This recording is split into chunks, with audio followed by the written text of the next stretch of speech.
What's up? Welcome everybody to Tales Tomorrow. I'm Morrow, your storyteller for today, and with me have some more RPG horror stories. I just got out of a VRChat strip club, and I'm here to record some RPG horror stories. What? Don't look at me like that. Yes, I'm allowed to go to VR strip clubs if I want to. Yes, Mary knows about it. Actually, I just recently got invited to one of these things, and I usually don't go to any sort of VR outings because I'm outside of what I do online. I sometimes a little bit peppy shy, a little bit introverted, but I decided I would actually go try socialize for once, and you know what? It was super fun. I had a blast. Anyway, regardless of that, let's get some RPG horror stories for today.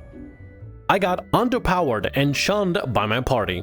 So I joined a homebrew system game that was similar to Call of Cthulhu, but in a bit more magical setting.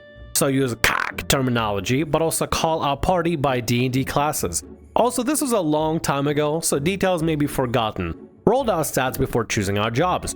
I rolled really terribly on basically all my physical stats, but I had a really good spellcasting stat. I chose the world's version of Occultist and told everyone in the GM that I should probably get spells sometime soon so that I'm actually useful to the party. I'm not sure if this was ever acknowledged by any of the party. I've never heard of Occultist in D&D unless that's how you call Warlock, maybe? I think? Potentially? Huh, wait a minute. Isn't Legends of Adventures launching that third-party book? Not sponsored, by the way. I don't get sponsorships on this channel whatsoever in the slightest, and I probably will never will. But aren't they putting out some sort of like a Neon Divide or some sort of like a take on like sci-fi D&D with neon and stuff? It's really cool looking. I think they're reflavoring and renaming their Warlock to Occultist, unless there's a different Occultist out there. That's the only one I can think of. I don't know, I'm so hell-bent on that. Whatever, let's continue. First couple sessions come.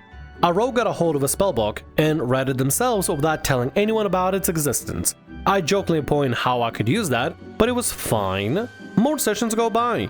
Everyone else begins to get spellbooks and spells of their own. Even the fighter with little mental and spellcasting stats. Did any of them share what they had? No, they were all keeping it from me. And by this point, I had nothing. No spells, not even some deal with the devil. I was just a small person that researched the paranormal. I wrote this up with a group and basically everyone had a book except me. No response. No one acknowledged my problem. And when it was game day, everyone texted as if I didn't say anything. I still attended the session. Everyone carried on as if I didn't complain about being weaker than everyone else. They all treated me as if I was still enjoying the game and didn't say anything about me pointing out my complaints. After that, I told the group about how I was disappointed by them, I didn't feel heard and left instantly. I didn't know how they responded. They're probably still playing. But yet again, this was years ago. They probably broke up or something. I don't really care. You know, weirdly enough, my suspicion bells are going off. Only because I feel like we're just missing a huge chunker of context. Potentially, perhaps. Are we missing a huge chunker of context? Okay, nobody really said in the comments. Actually, a couple of people pointed this out. But yeah, I don't know. I feel like we're missing a huge chunker of context. I feel like the story is too short. There probably should have been a little bit more context, a little bit more of a warm-up, a wrap-up. I'm seeing three possibilities here. One, you did something wrong that you're not telling us about, and you just saying that players did this and maybe they never said anything, even though maybe in reality they did say something, but you're leaving the important context out of it in order to make, you know, to paint the other people, the other party here as the bad guys. At the end of the day, there is such like a personal right or bias and stuff sometimes can happen, and people leave out convenient details out to make sure that it makes them look better. So there could be a possibility that you're leaving a huge chunk of things that happen behind the scenes, that maybe things were said, they just didn't go your way. Or maybe you demanded for people to give you spells, but they couldn't because some sort of mechanic inside of CAC or something. Or perhaps maybe you did get spells, but you didn't get the ones that you wanted, but instead got the ones that the GM, storyteller, DM, whatever they are for this game specifically, provided for you. And maybe you just weren't happy with it because you were like, okay, I'm happy with this, but I want more of this, all that. That is assuming that you're leaving a huge chunker of context out, and the fact you were treated well, and you just took on a throw in the temperature because it didn't get your way, and you're leaving out huge chunks of the story. That's scenario two, where the people you're playing with for some reason are playing this crazy, stupid, ridiculous mind game to try to basically gaslight you to feel like you're part of the group when you're not part of the group. Instead of like, if they just don't like you, they could have just kicked you out. But for some reason they decide to play this crazy, elaborate mini game where basically they don't acknowledge anything that you do whatsoever in the slightest. Potentially, perhaps, perchance. Or three, they didn't do anything wrong, but you didn't do anything wrong either. It just kind of ended up happening of like you mentioned something and they didn't realize that you were voicing a complaint because maybe you didn't voice it in a particular way or didn't say anything in a specific way. Like maybe you're like, oh, I wish I could get some spells and stuff, and maybe the rest of the party didn't realize that you're voicing an actual physical complaint and a criticism towards things that need to be changed. And then maybe there was some sort of miscommunication, like you maybe didn't communicate so well, or maybe they misunderstood. It could have been just a combination of miscommunication and misunderstanding to the point where everybody else thought you were fine and you didn't communicate the fact that you weren't fine and you didn't make it clear, or maybe they just assumed that you were fine. I don't know. There could be a lot of things happening behind the scenes. There could be a lot of things happening behind the scenes. Ultimately, I feel because of Occam's razor, if you use the Occam's razor theory, method, whatever you say, the simplest solution and the easiest solution is probably the most realistic. If you're going by that, then maybe you're leaving a huge chunk of context out of the story and you actually did something wrong and you just didn't get your way, so therefore you're painting everybody else as if they suck and stuff. Or this could be just straight up a full-on misunderstanding. You voice a complaint, they don't realize it's a complaint, they continue going forward. You don't correct yourself to say, hey, this is actually a complaint, I need this change and stuff so I can actually play and stuff, and then they never come back and to voice on that, and it sort of became of nobody really figured out what's going on, to the point where you just kind of became frustrated and just kind of left because maybe there was just a lot of miscommunication and misunderstanding throughout the whole scenario. Because the other option here is the fact that they're just playing some sort of a gaslighting mind game and stuff, and the possibility for doing all that instead of just telling the player, get out of here, buddy. I feel like it's a bit of a stretch, but not impossible. That's the problem here. It's difficult to determine what the hell's going on here. So you know what? I'm not gonna worry about it. I'm gonna let you worry about it. You, the commentator, the viewer, the beautiful, wonderful viewer. How about you go to the comment section and let me know what your theories are? I'm gonna go with things that have been left out of context and we can't really come up with a detail, but maybe you did something wrong and maybe you were a jerk and maybe you didn't get your way and you decide to basically rage quit or something. That's just my theory, but I don't know, honestly. This is just a guess. I could be completely wrong. All of us could be wrong. This whole story could just be made up and written by AI and stuff. Doesn't seem like it is, but could be. Anyway, let's continue with the next story for today. Hopefully this one's a little bit easy to understand. My player signed the worst bargain with the devil I've ever seen and only got around 1,000 gold worth of items. So I included a devil merchant in my Curse of Strahd campaign. I knew from experience that if I didn't make my merchant some kind of powerful being with teleportation magic, my players would murder him for his shoes. Devil's reason for helping the party is so he can learn how to Strahd, the main bad guy, pull souls into Barovia, the place Strahd traps people. And if the devil can learn how to do the same, but with pulling souls into the hells. One of my players offers his soul to the devil in exchange for 3 items from his shop. Out of character, I don't want to screw my players out of a good ending because he made a dark pact right before the final arc, so I say, fascinating offer. Sadly, your soul is trapped in Barovia and holds no value to me. He doubles down. He says that he can kill Strahd and bring his soul back as payment, while the devil keeps his soul as collateral. I decide to print out a contract. Just read the agreement and tell me if you think my player made a good deal. 1. The player will be allowed to take any 3 items from the devil's shop. The devil immediately removed the high-value items the player hadn't seen from his shop. 2. The player forfeits his soul immediately to the devil. When he dies, there will be no saves or resurrection, as his soul will go to the devil. 3. The player will immediately put a ring that binds to his finger, permanently taking a attunement slot. This ring will absorb Strahd's power if the player kills Strahd and gives the power to the devil. The ring additionally devours the soul of anyone the player kills to feed the devil. This ring can only be removed by a wish spell. The player gets the devil promise. The devil will release the player's soul once he has Strahd's soul. This is not put in contract, they just accept the devil's words. They additionally don't even get any guarantees that the devil will let them out of Barovia once the devil gets Strahd's soul. They didn't think of it. What should I do? I legitimately don't know how my party can get out of this. Try to make it as obviously a bad idea as possible.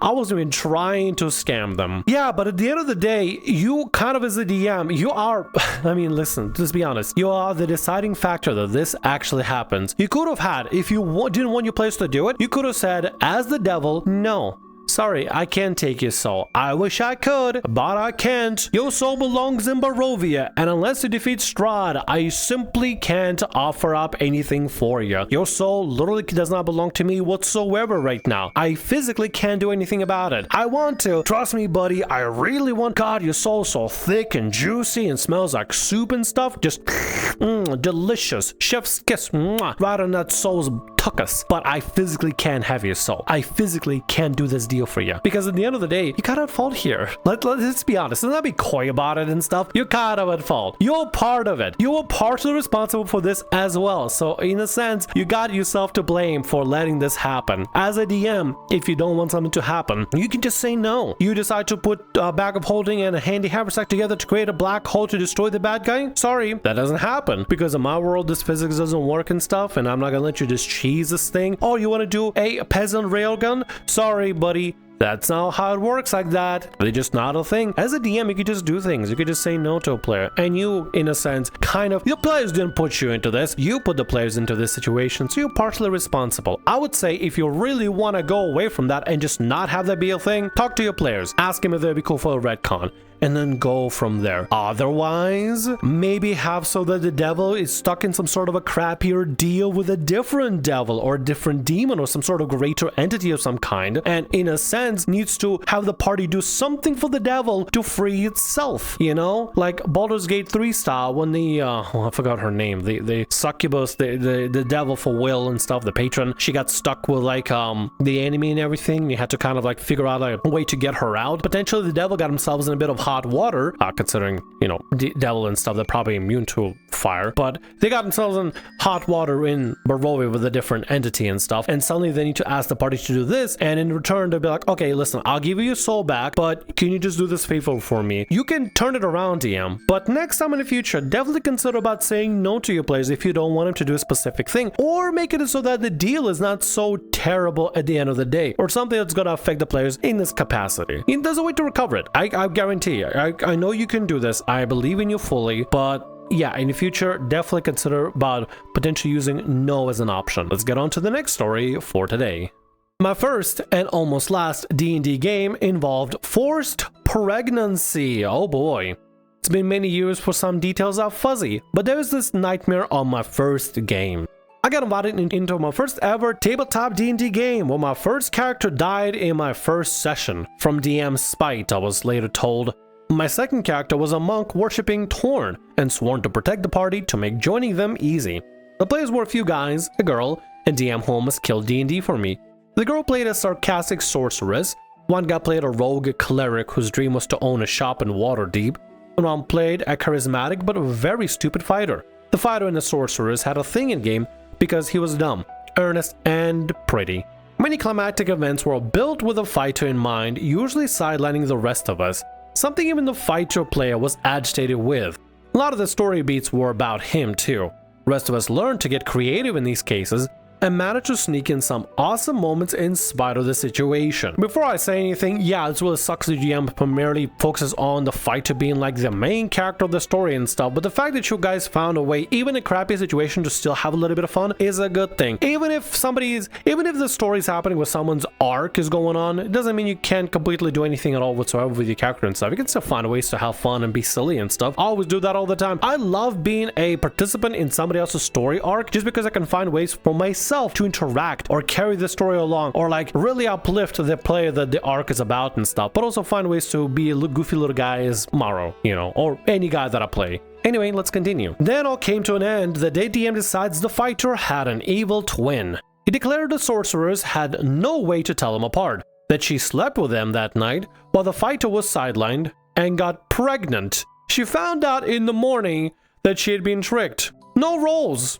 just told. I kind of refuse to think that sorcerers wouldn't be able to recognize there's something different. It's like, wait a minute, you're acting a little bit different. You're less dumb than you usually are. You're actually kind of smart. What is wrong here? I mean, listen, at the end of the day, if you're sleeping with somebody, I feel like you kind of get to know them on an intimate level and stuff. It's kind of ridiculous the DM doesn't even give you an option to be able to tell. It's one of those DMs, twist for the sake of a twist kind of situation where you can't roll and stuff. You're just a participant in the storyline and you have to just keep on going, I guess. Because God forbid players get a chance to check for anything. God forbid player get to check out, I don't know, an insight to be able to recognize their lover is not actually their lover, but it's somebody else entirely. The cleric and I, when she insisted we hunt this man down, well, all out, only for the DM to railroad our loss. The fighter killed the twin through without allowing the usual banter, not letting him get a word in about the incident. The player of the sorceress then declared that she was going to not bother figuring out the paternity, not tell us about the assault, and tell the fighter it's his kid. The fighter player said his character would believe anything she told above all others anyway. 2 said that since they have a kid, they're hanging up adventuring. They gave all the treasures and magic items to the cleric and rogue, who now had enough to start his own shop, while the other 2 started to farm. Since I was sworn to the party and not the mission, spend the rest of my days on the farm doing chores and always watching out for their family. We retired the game. DM was mad, but we made up happy ending for our characters. Sorcerer's player ran the next D&D game, inviting everyone except the other DM, and I had a great time. It's why I stuck with the tabletop gaming after that nonsense of a game. Honestly, what a Chad move. The party was like, well, this is going completely against our characters and stuff, but if we're gonna be pregnant and stuff and this is forced by the DM, fine DM, we'll play into your stuff. Since we have a kid now, we have to be responsible and try to raise them proper. We stop at adventuring and opening up a farm. It's the way for, it's a kind of a clever way, honestly, for players to basically coup de grace the entire story. Not coup de grace their characters, but they coup de grace the entire game, because the old chose, well, if this is what we're gonna have to deal with, then I guess we'll stop in here. Everybody agreed? Cool. It's like a meme of I consent, and the DM is like in the corner, is like, no, I don't consent. I want to play this drama in the little cuck chair and stuff. Sit down in the cuck chair, cucky. No, for real though.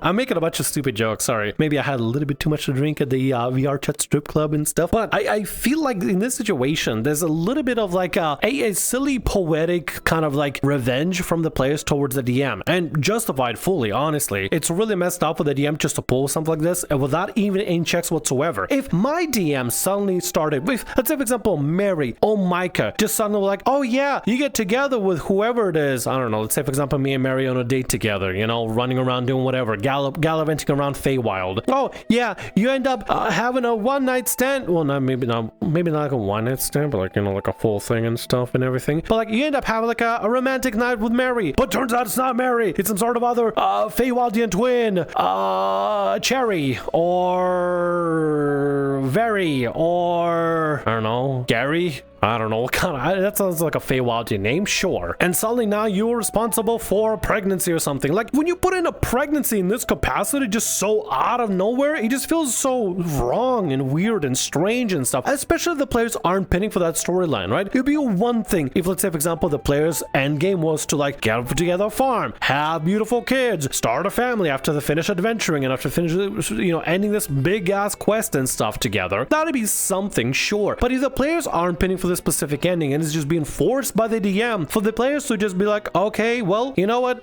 screw it, this game already has enough of like a running out of time kind of moment. It's already you know, around its expiration time right about now. Let's go ahead and just end it here with this particular story. We'll take the story ourselves and we'll choose our own ending for it instead of whatever the DM is trying to force on us in this situation. And honestly, big kudos on the player to pick up DMing and not to invite the DM. Honestly, I'll probably stay away from the DM altogether. Stick with this group. Honestly, stick with this group. This could have ended really terribly, but honestly, this is a story about like, hey, this is the thing you should do. You have a bad game, you have a bad time, you play a bad game, go start your own and don't invite the DM. I can't sing, as you can tell. I'm not a bard. I'm idiot tiefling. Idiot tiefling. Anyway, honestly, this was a great turnaround. And yeah, if you're a DM with a bit of a thing for forcing pregnancy onto players and stuff, especially unwanted pregnancy, here's a solution. Don't. Welcome to... Thank you for coming to my TED Talk. I'll be here all week. And with that, that's going to be all our stories for today. I want to thank you very much for watching, and thanks so much for being here. If you like what I do, consider subscribing to the channel and leaving a like. Also, if the RPG Horror Stories ever goes down, or if you want to submit your own personalized horror story, email is down in the description below. I'll see you again in more Tales Tomorrow. Bye-bye.